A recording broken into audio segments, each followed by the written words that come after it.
හැම පැත්තකම සුරක්ෂිත භාවය බිඳ වැටෙන තරමට මුළු ලෝකෙම අද එවැනි තත්ත්වයකට පත් වෙලා තිබෙනවා. How, as children of the Lord, can we be still in a world so shook? And there is no water in the vase, it can even blow down from the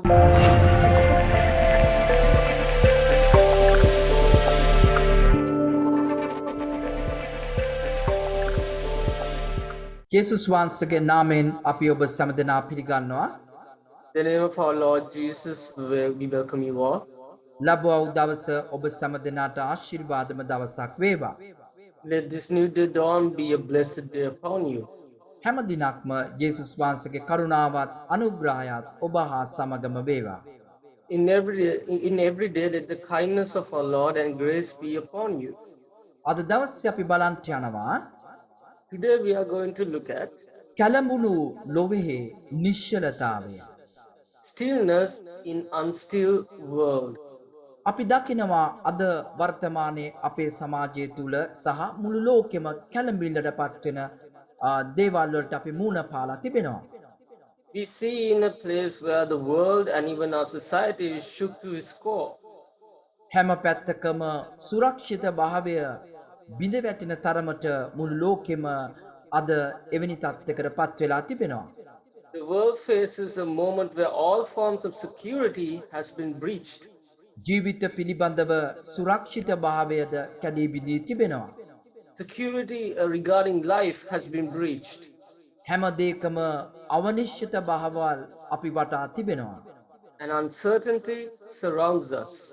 අපේ රටේ පවා අද මේ තත්ත්වයේ අද පවතින මේ වෛරස් තත්ත්වය නිසා ජීවිත විනාශ වීම බහුලව අපිට දකින්න ලැබෙනවා. We see because of the state of the virus, even in our nation, lives are lost in numbers. මේ අවස්ථාවේදී අපිට කැළඹින්නේ නැතුව සිටින්න හැකිවන්නේ කෙසේද? How in this situation can we stay still without being startled? යොහන්ගේ සුභාරංචියේ 14 වෙනි පරිච්ඡේදයේ යේසුස් වහන්සේ කව නොකැළඹී සිටින්න බලා ගනින්න. In John chapter 14, the Lord Jesus says, try to be still in heart. කොහොමද අපි නොකැළඹී සිටින්නේ? How can we be still? අපේ මනසට දිනපතා එන තොරතුරු බලන විට ඒ තොරතුරු වලින් අපිට ඒ කැළඹිල්ල නිතරම අපේ මනස ග්‍රහණය කරගන්න උත්සාහ කරනවා. When you look at the data that comes to our mind on a daily basis, it confuses and causes conflict in the mind. නමුත් උන්වහන්සේගේ දරුවෝ ලෙස අපිට කොහොමද කැළඹුණු ලෝවෙහි නිශ්චලව සිටිය හැකිවන්නේ? How, as children of the Lord, can we be still in a world so shook? ගීතාවලියේ 23 වෙනි පරිච්ඡේදයේ දෙවෙනි පදයේ අපි දකිනවා දාවිත් රජතුමා කියනවා උන්වහන්සේ නිශ්චල දිය අසලින් මා ගෙන යනසේක. In Psalms chapter 23 verse 2, it says that he leads me beside the still waters. අපිට නිශ්චලතාවයක් අපේ ආධ්‍යාත්මිකව මානසිකව අපිට කොහොමද මේ නිශ්චලතාවය අපේ ජීවිතේ පවත්වගෙන යන්නේ?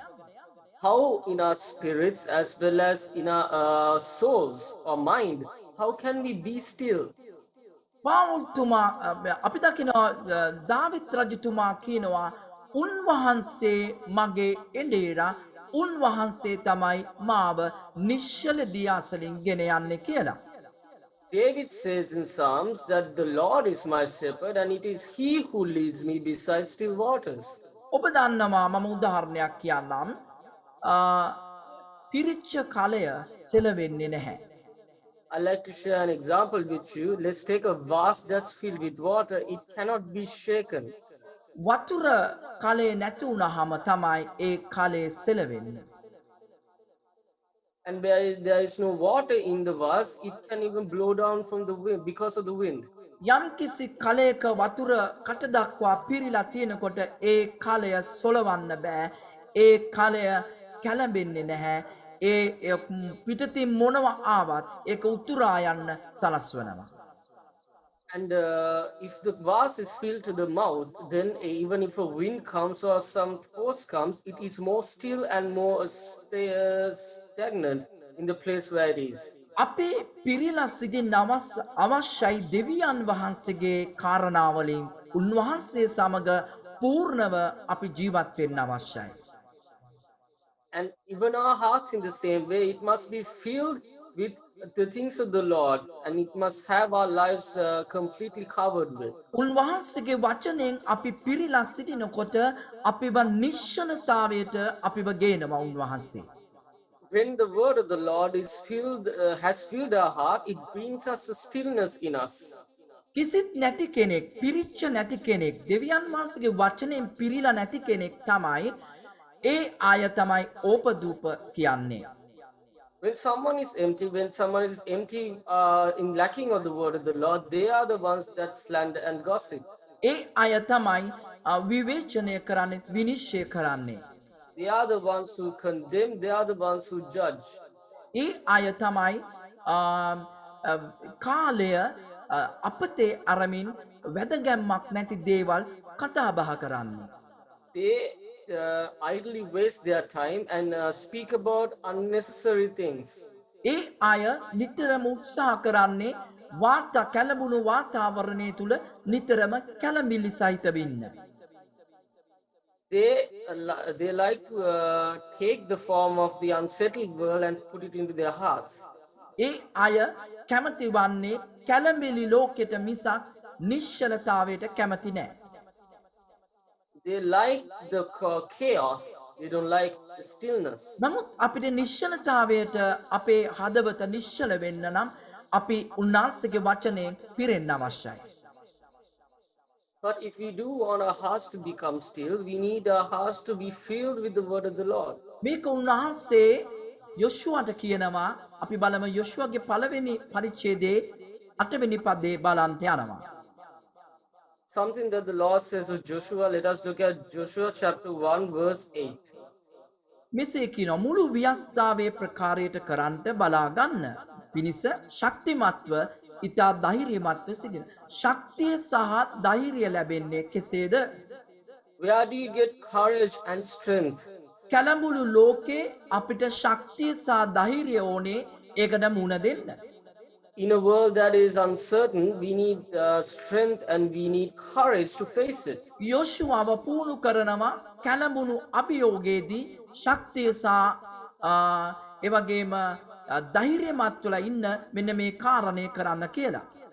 Joshua is taught in this nature in a time of uncertainty to be strengthened and have courage. මොකක්ද උන්වහන්සේ කිව්ව කාරණය උට? What is the thing that the Lord told him? උන්වහන්සේ 8 වෙනි පදේ කියනවා ව්‍යස්ථා පොත නුඹේ මුකෙන් පහ නොවේවා. එහි ලියා තිබෙන සියල්ල කරන්ට බලා ගන්න පිණිස රැදවල් ඒ ගැන මෙනෙහි කරන්න. මෙතන ඉතා වැදගත් කාරණයක් කියනවා. A very important point is spoken here. දෙවියන් වහන්සේගේ වචනේ කියවන්න කියන එක නෙමෙයි කියවන්න. මෙතන කතා කරන්නේ. God is not telling to just read the word of the Lord. බොහෝ අය දෙවියන් වහන්සේගේ වචනේ කියවනවා. Many read the word of the Lord. හැබැයි ඒක තමම ශක්තිය සහ ධෛර්යය සහ නිශ්චලතාවයට ගේන්නේ නැහැ. But it doesn't bring you to strength, courage, or stillness. දෙවියන් වහන්සේගේ වචනේ තමම ශක්තිය සහ ධෛර්යය ගෙනෙන්න නම් ඒ කියා තිබෙන දේ තමන් පවත්වන්න අවශ්‍යයි. ඒක කියා තිබෙන දේ අපි කරන්න අවශ්‍යයි. If you want to be strengthened and still and encouraged by the word, you must sustain what it says. දෙවියන් වහන්සේගේ වචනේ කියා තිබෙන දේ කරන්නේ අපි කොහොමද? How do we do what the word of the Lord tells us to do? මෙතන කියනවා රැදවල් දෙකේ ඒ ගැන මෙනෙහි කරන්න. From dawn to dusk, meditate on the word. ඔබට නිශ්චල ජීවිතයක් අවශ්‍ය නම් If you want a still life, ඔබට මේ පොළවේ ධෛර්යමත්ව ශක්තිමත්ව ඉන්න අවශ්‍ය නම් if you want to be strong, encouraged, in අභියෝගයේදී ඔබ කැළඹෙන්නේ නැතිව ඉන්න අවශ්‍ය නම් you want in front of challenges not to be shaken. අද උදෑසන ඔබට යම්කිසි පණිවිඩයක් දෙනවා. This morning there is a message for you. පළවෙනි කාරණය තමයි ඔබ දෙවිදුන්ගේ පාමුල වාඩි වෙන්න දෙවියන් වහන්සේගේ වචනයත් සමග. The first point is with the word of God, sit at the feet of the Father. ඇයි මම දෙවියන් වහන්සේගේ වචනයත් එක්ක වාඩි වෙන්න කියන්නේ?